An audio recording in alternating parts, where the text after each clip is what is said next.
আসসালামু আলাইকুম রহমতুল্লাহ বরকাত। সূরা মুমতাহিনা, পবিত্র কোরআনের 60 নম্বর সূরা।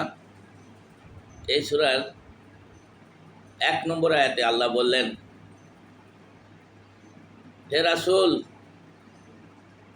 আপনি মুমিনদেরকে বলুন তারা যেন আমার ও তাদের শত্রুকে বন্ধু বানিয়ে ভালোবাসা না দেখায়, কারণ তারা সত্যকে অস্বীকার করেছে এবং রাসূল ও তোমাদেরকে দেশ থেকে তাড়িয়ে দিয়েছে। তোমরা যদি আল্লাহর পথে জিহাদ ও তার সন্তুষ্টির জন্য বের হয়ে থাকো, তবে কাফিরদেরকে বন্ধুরূপে গ্রহণ করো না। তোমরা গোপনে তার সাথে বন্ধুত্ব করো, অথচ আল্লাহ সব কিছু জানেন এবং সব দেখেন।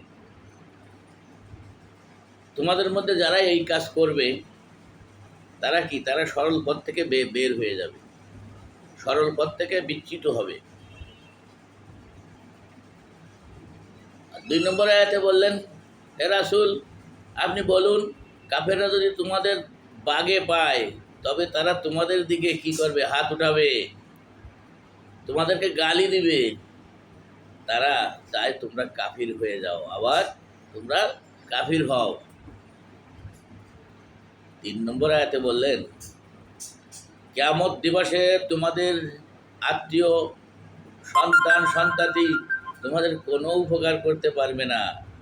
তিনি তোমাদের মাঝে ফয়সালা করে দেবেন।